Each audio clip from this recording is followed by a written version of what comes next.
Happy Halloween. I want everybody Broski. to take note of something. Today, a world record has been set. Usually, Captain, you know it takes me roughly an hour to get here from my house, to get to the garage from my house. Today, 45 minutes. That's going to be standing as the world record for Nick getting to the garage. The old record for me was 49 minutes. I only hit one traffic light today, and the freeway was awesome. Like there was no the freeway was nice to me.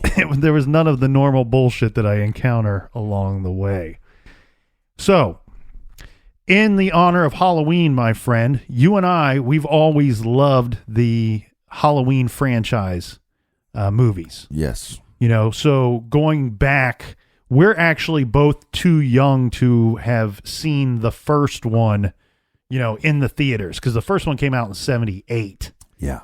So we would have watched it on TV at some point. And it's still one of the best ones. I think so. Might be the best one still. I think so. Like, it's the interesting thing for me is when you talk about the big four, okay? And I say big four because when we were growing up, it was generally considered that you had four big scary movie franchises. And those were the Nightmare on Elm Street, which is Freddy Krueger, Halloween, which is Michael Myers, Friday the 13th, which is Jason Voorhees, or his mother, I guess, if you want to get real technical. If you want to get technical, it's his mother. And then I would say the fourth would be Texas Chainsaw Massacre. Would we agree that those are somewhat the big four? Like if there were a Mount Rushmore of scary movie franchises, that those would be the faces on...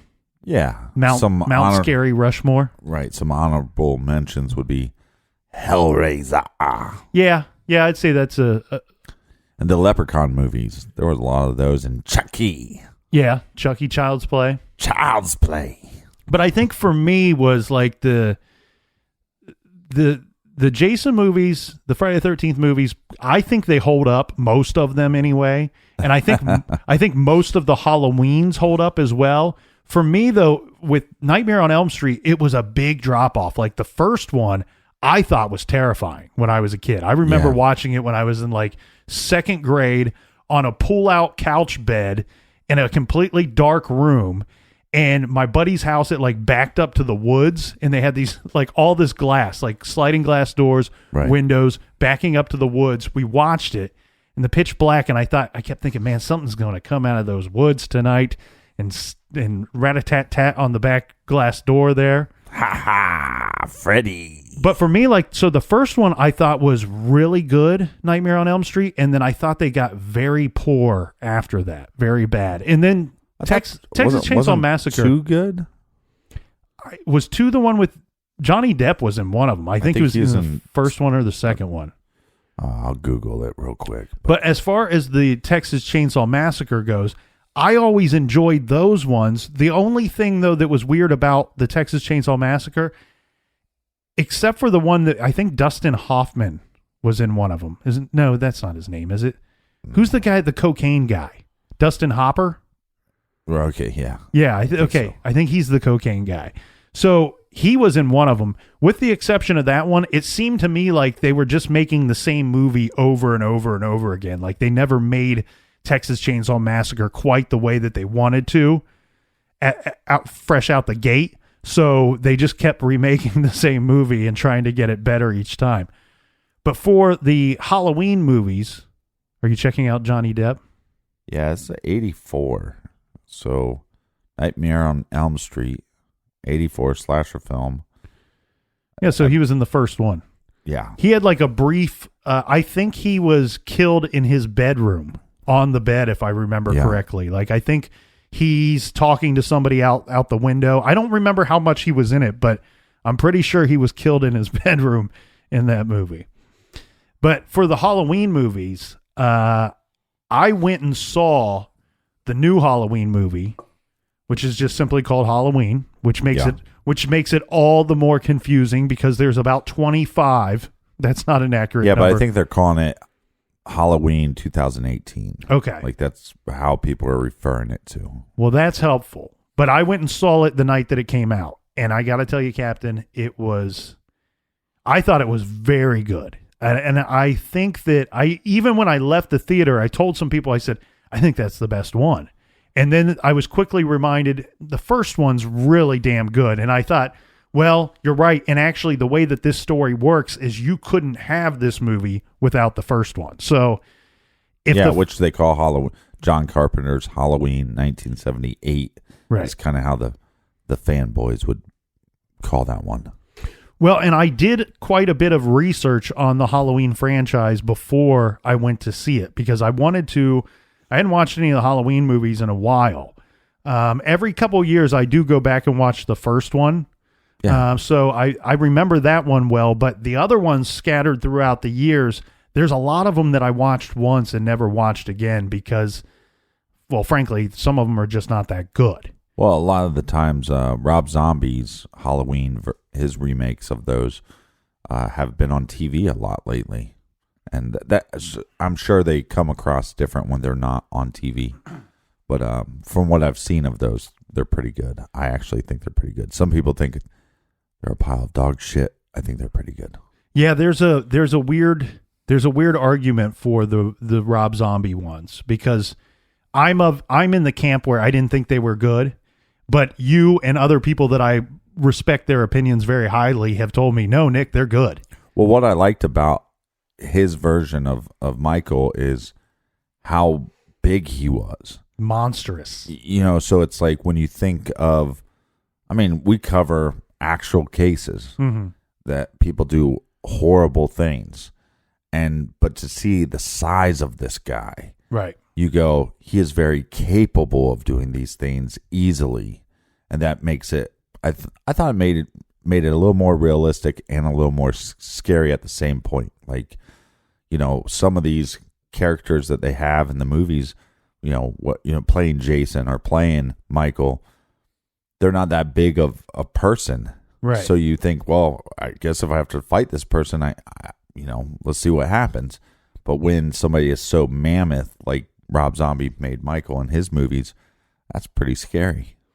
Well, and I think that was smart too, because it makes Mike Myers, even though he's, and forgive me, I'm trying to recall Rob Zombie's version of the first one from having watched it a long time ago. But if I remember correctly, most of the movie, or at least for a portion of the movie, he's in the psych ward or he's locked up in prison or prison type environment. Yeah. And that one is called Halloween as well, 2007. So the interesting thing by making him large and of an opposing size is that it makes him threatening even though he's locked up or in shackles. When the guards are walking him about, you're still like, man, at any second this guy could snap and he has a good opportunity of overpowering the guards and making his way out. That's the machete guy. Yeah, look how... Machete. Do they say machete? Machete. That's the guy. guy. I can't think of that guy's name, but that guy's cool. No, but look how big he is. He's... I think, did they get a guy from WWE to play that part? Possibly. That's the size of the individual that we're looking at. Yeah. Is a large, this would be a large NFL tight end, NBA player. 6'7", 6'8". Yeah, large dude. But so I wanted to do some research on the Halloween movie franchise before I went to go see it because I wanted to be fully up to date. Like I was really anticipating and looking forward to this movie, which was a little weird for me because I think the last time I was really looking forward to a Halloween movie was H2O. Yeah, I saw that in the theaters. I did too, and I thought H2O was okay. It's kind of cheeseball. I think there's a line in it that girl's so ugly it looks like her face was put on fire, or looks like her face was lit on fire and put out with a shovel, or something like that. Wow! But I remember I thought that was like the funniest line in the world. Like she's so ugly that her face was set on fire and put out with a shovel. The H2O is okay, but I thought it was a little cheeseball. But so I wanted to figure out, Captain, what was the timeline? So, meaning, what movies should I watch of the Halloween franchise before I go see Halloween 2018? Well, you should. Well, technically, the way this one is set up is that you have John Carpenter's Halloween, right? Right. And this one, the new one, 2018, is starting off where that one left off. So for those of you out there that haven't gone and seen it yet and you want to go see it, if you want to do your homework, what we're telling you is the only movie you need to watch before seeing this one is the first one. First one. 1978, right. John Carpenter's Halloween. It basically acts like the other Halloween movies never happened. Which was brilliant. Yes. I thought it was brilliant. And I think when people see the movie, they will agree with me. I thought it was very good. But yeah, so talking about the timeline itself, you have how many Halloween movies? You have 1, 2, 3, 4. Is there a Halloween 5? And then there's the Curse of Mike Myers, which would act as either the 5th one or the 6th one. Mm-hmm. Then you have H2O. Then you have Halloween Resurrection. And then you have the 2 reboots that were done by Rob Zombie. So that's 9 or 10 movies. And then plus the 2018 one. Originally going into it, Captain, I thought that any of the movies that had Jamie Lee Curtis would be required for me to watch because, she's in the newest movie. Right. So that would have been, if I'm going off of memory, would be 1 and 2. And then we have Halloween H2O. Wait, she's in 2? Oh, yeah, she's in H2O too. And she's in Halloween Resurrection. So, yeah. If I remember correctly, I know. It's just so funny that I forgot that because you would think that, okay, they're just doing, because when they would say they're just doing the first one and then they skip to this one, the newest one. Mm-hmm. Then I thought, oh, she's just in the first one. I forgot I know she's in H2O. Well, that's you're right. So that makes it kind of strange. That's why I thought I was going to have to watch all 4 of the Jamie Lee Curtis ones, because what made sense to me sitting on my couch before I looked it up online was I'm like, okay, well, Halloween was 1978 and then H2O was 1998, 20 years later. And this one's coming out 20 years after that, 2018, right. The 40th anniversary. So I'm like, oh crap, I'm going to have to watch all the Jamie Lee Curtis ones. But nope, it's just the first one and the new one. And warning for anybody going back in time and trying to watch all of them. If you don't know, this is something that people are always shocked by because they don't know. Now you know. They just don't remember. Halloween 3, Michael Myers is not even in the movie. He's not even a part of the movie. I don't even think his name is mentioned in the movie. So if you're going to go back and you really want to try to watch as many as possible, just go ahead and skip number 3. Because I remember the first time I watched it, Captain, I'm sitting there, I rented it back in the days when you go to Blockbuster. Rented it. It was one of the few that I had not seen. And I sat there on the couch and I'm like, 10 minutes into it. No big deal. I haven't seen Michael Myers, right? 20 minutes into it. Yeah. Thought I might have seen him by now. I just kept waiting and waiting and waiting. He never appears at all. And apparently the idea was that the Halloween franchise was to be Halloween movies where it would be kind of like American Horror Story, where you have kind of a different... Or like Goosebumps. Yeah, you have a different cast, a different place where the story takes place. You have a different story, a different scary story would be part of the Halloween franchise. It wasn't always going to be Michael Myers. And in fact, they wanted to do... I believe they only did Halloween 2 with Mike Myers because he was such a hit. Everybody wanted to see more of this slasher film, Halloween with Mike Myers. And... 3 got released to great disappointment by many people that anticipated seeing Mike Myers. Went to the movie theater, bought a ticket, sat there the whole time. No Mike Myers. It's called the Season of the Witch, and if I remember correctly, the plot. Mm-hmm. Spoiler alert! If anybody's dying to see this movie, spoiler alert. I believe the plot is that some like evil genius guy owns some kind of company, and I think he wants to sell exploding Halloween mask to the children, to the masses. Oh yeah. Or the mask does something like it mind control to the children. I can't remember. It's something to do with Halloween mask. But I wonder if, thinking back, do you know the band Donovan, or I guess the guy Donovan, the musician? He sang Hurdy-Gurdy Man Electric, what was that? Electric Banana? Electric Banana. I think he had a song called Electric Banana and a song called Superman. If he doesn't, he has one now. He has a song called Season of the Witch, and that's one of my favorite Donovan songs. I don't know if it was in the movie, but that would be the only good part of the movie if it is. Well, remember the band I played in a long, long time ago, 2001, the Spiker and Kineski band? Right. Didn't those guys go on to do stuff with Tenacious D? Yeah, but here's what's really cool. John Spiker and John Kineski, they're both from Columbus. Amazing musicians, super talented, could do anything. Played in a band with them, great guys. Move out to L.A. They play with Kyle Gass's band, Trainwreck. Mm-hmm. They do that for a while. Then they're also in Tenacious D.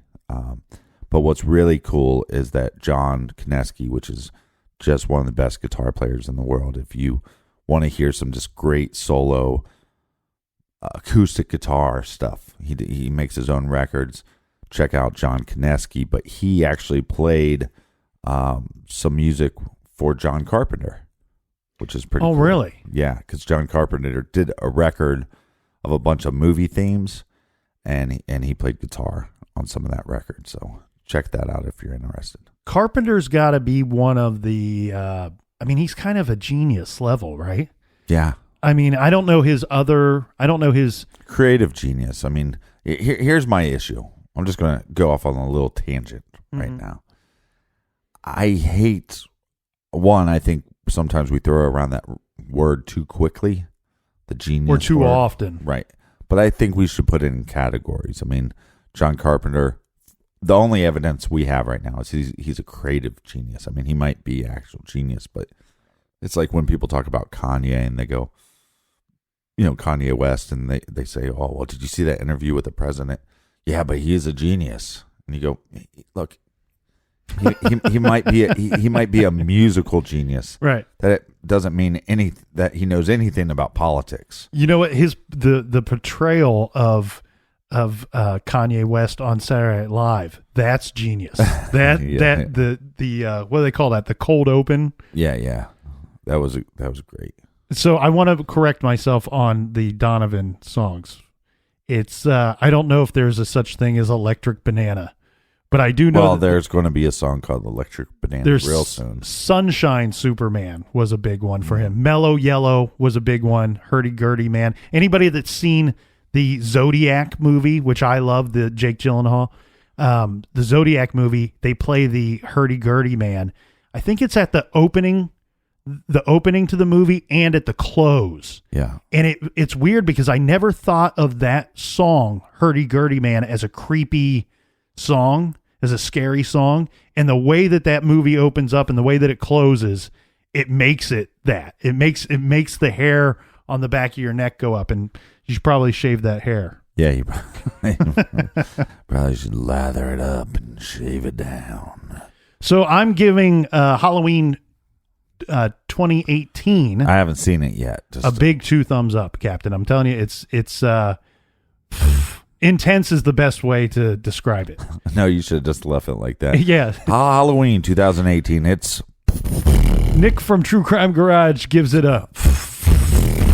You know what? There were 2 ladies sitting beside me, and I mean I don't know these individuals, but I can tell you they were very scared. The noises coming out of them. Do you ever get that when you're in the movie theater and there's like somebody that makes noise, like they're scared too fast, like before the scary thing happens? And then that scares you. It trickles down to you, doesn't it? Yeah. Where you're like, you start getting on edge faster. Yeah. Yeah. She kept like, like one of those, and there was nothing, like it wasn't going on yet. Yeah, I mean, this is definitely part of the slasher film genre, and I guess part of part of that genre is to make you jump. But sometimes I'm not in the mood for it. It's just like when people, like, we're Midwest, so haunted houses and stuff like that, that's like a big deal. Like when you're in middle school and high school and you stand in line with your girlfriend and you get hot chocolate and you're going to pay for people to jump out and touch you. But you're not allowed to touch them, which always drove me nuts. Like, what if they get too close? Well, remember there was one when we were teenagers that was reported. They arrested some of the people because they were groping. Yeah, the people that were going through the. They were very rapey. Hey, come for the screams and the scares. The groping is free. Yeah, the groping that's just a bonus. Hey, you think you're touching my girlfriend, but you're really touching me. Right. They're groping people. No, I just sometimes I thought they were great. I'd be like, oh man, these haunted houses are really great. And other times I'd be sitting there thinking, why am I paying $5 to walk through this thing and to get scared? Some of them I really like. The thing I don't like, and I don't know if I've talked about this before on here, but it's going to make me sound like a big chicken. You ever get in the ones where like all of a sudden it's completely dark and there's no lights at all? Mm-hmm. Like, and I don't know, there's got to be some kind of terminology for a fear of that. And it's not that I'm afraid of the dark. It's afraid of being in a space that I've never navigated before. Right. And now I'm in pitch black and I'm like feeling my way. And what's unfortunate, I guess, is if you really think about it, that's what visually impaired people have to deal with. And that would be terrifying. But to navigate my way through a space that I've never been in, and pitch total blackness. Yeah. And then you don't know, you do feel things touch you from time to time. And you're like, oh, is that the gropey guy? Or is it just part of me groping myself? Right. Wow. I'm groping myself again. No, I heard a thing where Bert Kreischer, the comedian, would take showers in the dark because he thought... Is he the big guy that smiles a lot? The guy with the best laugh of all time. Yeah, the machine is what they call him. Machete? The machete. The machete machine. He would take showers in the dark. So just in case he ever went blind, he would at least... Hey, I got showering down. I figured out the shower thing. Yeah. And then the next step would do, hey, now can I get ready in the dark? Mm-hmm. And if you could do a bunch of that stuff, then you'd be preparing yourself just in case. You would think, like, I do very well at my house. Like, if my house is completely pitch black, like, there's times I get up in the middle of the night to go get something, maybe from the refrigerator or whatever, and I don't even flip on any lights. I could sleepwalk my way through the house. But you put me in a space, man, like that I've never been in, and it's completely black, I do not do well. Usually what I do is I kind of like just freeze up. Like I'll continue to advance forward, but at an extremely slow rate to the point where people behind me are starting to, My favorite new thing about the haunted houses around here is they take like a pitch black room, and then the moment that they have a bunch of people jump out and scare you and lights show up, like lights like a single strobe, like a boom. Yeah, and just something where everybody's going to be like, oh, they take a picture. And so you can get the picture afterwards. That's smart. And they're like hilarious because some of the guys that are trying to act tough are like freaking out of their mind. But one of the things I used to like to do is go through the haunted house, and at some point I would let the group go ahead of me, like my buddies, and then I would sneak out of the haunted house, and then I'd go to the end, like part way through, find a way out. I'd find a way out, or I'd start just going backwards. Like I'll just, they'd be like, found a wormhole and you time traveled to the end of it. Well, no, but it was to freak out my friends. So then they'd come to the end and they'd just be like, where did he go? Where did he go? And I'd hear him like, he was right behind us. And like, it would just be this whole confusing thing. And I'd just be sitting somewhere watching them do this. That was my favorite part of the whole. One time I did something similar to that without the intention of doing something like that. Mm-hmm. Like the group I was with lost me part of the way through and found me again at the end, but it was only because something startled me so much that I took off in a full sprint, and I didn't stop until I got to the end. Like I just, man, on that day, I wish like NFL scouts would have been there, because I've never been faster in my life. I would have been drafted to some team off of white man scared speed alone. You know, here's my other thing, dude.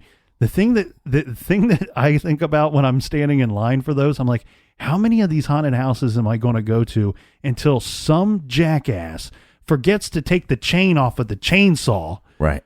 And he's chasing me with it, and there's teeth on that thing. Yeah. Well, there is a new movie where it's like a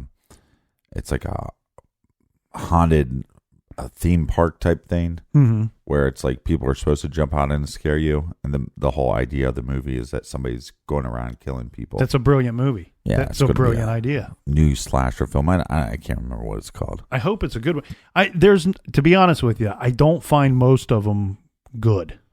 And I'm not haunted houses. No, the scary movies. Oh, right. Right. So, like, out of 5, I think 2 out of 5 are usually fairly good, fairly decent. Yeah, I think it's depending on how what you're looking for. Though, because, look, I mean, you watch, they're all supposed to be a little cheesy. They're all supposed to be a little campy, right? They're supposed to have some goofy jokes in there that don't land too well, right? Right. Like, that's what it's about. And back in the day, the slasher film would be like, oh, and you might see some boobs. Right. That was like a thing. I don't think that's a thing anymore. I think they got away from that. And it actually might see some boobs. There was some of them seem to be based around the whole idea of hey, this is boobs. Yeah. Right. This is a rated R movie. We can have nudity in it. Right. And to be real here, I know I referenced Ted Bundy a lot, but we talked about Ted Bundy blaming. Remember that portion where he blamed his homicides on pornography? Right. I wish that interview could have been longer and maybe a little more clear and concise, because I wonder, there's some old, especially we're talking about early 70s, mid 70s horror films that involve like rape scenes. Right. And he did reference pornography and slasher films. And part of me wondered, like, did he specifically mean this? Because on the outside looking in, when we first hear that interview, it's like, oh, well, here's this guy who just basically some lobbyist comes forward and tells him, hey, I'm from the church. Let's blame your bad deeds on pornography so we can get rid of pornography throughout this whole country. And that's what it comes off as, where you're like, oh, this is just a chance to blame pornography for this is what you will turn into if you watch pornography. And I'm curious if what he meant was some of those ones that portray rape, or some of them they're like, I won't name any specifically, but I found some on like Shudder or Netflix or Prime, and I'm going and I'm looking for a scary movie, and you can read that in the description. It will say like scenes of rape or this monster does this. And I'm always like, nope, not watching that. No. And that's what I wonder if Ted Bundy was talking about those, that he was attracted to those types of movies for some reason. Yeah. My other issue with that genre in general is like when they get too gory. I think it was the remake of Texas Chainsaw Massacre with Jessica Biel. And was that a Rob Zombie joint? I don't. It might not be. I don't think so. Jessica Biel, which for some reason, like anytime she's in a movie, it just doesn't do well in the box office. But she's beautiful and she's actually a really good actress. Does America hate Jessica Biel? I don't know how they can. I mean, she's married to Justin Timberlake. I mean, that's right. She is married to Justin Timberlake. JT. And she was on Seventh Heaven. She's very talented, very beautiful, and strong. I like strong women. I think that's a very great quality. But anyways, she's in that movie, and the problem with that movie, big fan of Texas Chainsaw Massacre in general, but that movie is so gory that it gets to the point where I'm like, yeah, this is not enjoyable anymore. Well, I think that's what I thought about the Rob Zombie reboot for Halloween. Right. was I watched the first one and I'm like, man, they really just kind of steroided this thing up a little too much for me. And maybe part of that too is that I liked the first one, the original, so much that sometimes you hold things in such high regard that you don't give something else a chance. I didn't watch the second Halloween that was done by Rob Zombie. So did he do two? Yeah, I believe so. So out of all the movies we went through, like I said, I think there are 10 plus the new one that came out. And in all honesty, there are 2 that I've never seen. I've never seen Halloween Resurrection or the second Rob Zombie Halloween. Yeah, and if you ever get a chance, something great to watch is the making of Halloween, the first one. Yeah. It's so interesting because it's shot pretty much all in California, but it's supposed to be based in Iowa. So they had a couple bags of leaves. So they have to dump out the leaves all over the yards. It's Illinois. Was it Illinois? Yeah. Okay, so then what they'd have to do is they dump it out, and once they dumped it out, they'd have to go back and collect the leaves after each scene, which is just hilarious. So when you watch the movie back, all you think is like, there's a lot of leaves in this scene. And I saw that leaf before. I saw that same leaf. It's following me. I'm going to give a couple things away, okay? And it's not going to ruin any part of the movie for you. I have my hand up, all right? The things that I loved so much about the new movie is they brought back a lot of what I would call iconic sound effects from the first movie. Mm-hmm. They brought a lot of that back. So some of those sound effects that I like, there's that weird, I don't even know how to describe it, but it's like there's that little noise that they make when it's kind of something shocking or something you should be paying attention to, kind of to hint you to that something big is about to happen. They brought back that noise. And they also brought back the bright orange lettering. Yeah. Which I thought was great it was really cool because it really made you feel like you were picking right up where you left off from the 1978 movie. Yeah, and what's interesting is when you read like what it's about, the original, it's a story of a serial killer who stalks and kills teenage babysitters on Halloween night. And that's just enough where you go, oh, that's going to be good. In 1 or 2 of the movies, Mike Myers is even referred to as the babysitter killer. So yeah, the idea is a serial killer. If you haven't seen the first one, 1978, you have to watch it. And I think the new one's a must see as well. The 2018, it's intense. And remember, I give it a full. Yeah, full. And that's the highest mark you can really give a film. Well, I hope everybody has a great Halloween. It's a great time of year. One of my favorite things used to be walking kids around and collecting candy. Mm-hmm. And so I'm actually excited to pass out candy this year. And so I hope everybody has a great Halloween. I enjoy passing out the candy more than collecting it when I was a kid. You enjoy eating the candy. Well, I do kind of sneak some away. I do the old 1 for you, 2 for me. 1 for you. Oh, no, you can't have that one. But I like to put out some like a few decorations, nothing over the top, but a few decorations. I like to change up the lights a little bit, like go like a little green or orange or purple lighting. And my favorite thing though to do is I get the fire pit going. Get the fire pit all fired up. And I stand out there. Throw kids in there. Come here, kids. I like to stand out on the front porch so that they know, hey, you can count on this house having something, or at least this house has that white guy standing on the front porch. Yeah, I always like to ask the kids trick or treat, and if they say trick, I punch them right in the face. I do a little music in the background too, music. But here's where I always screw up, and I'm going Electric Banana. Electric Banana is a great song, if it even exists. Where I always screw up is I always say every year that I'm going to get some like Halloween type music. Like, I don't know if it would be sound effects or at the very least Monster Mash. Yeah. Monster Mash is a great song. Monster Mash. I would, if I could talk like that guy all the time, I just would. But I wish you would. And then what happens last minute, I'm always like, nope, I failed again. Well, don't you have like Apple Music or something? You could probably. I don't do that. I'm a CD guy. I'm an old school guy. Wow. You know what works in a pinch though is some Alice Cooper will work in a pinch in that situation. What was his song? Feed My Frankenstein was a good one. It's a little too sexual.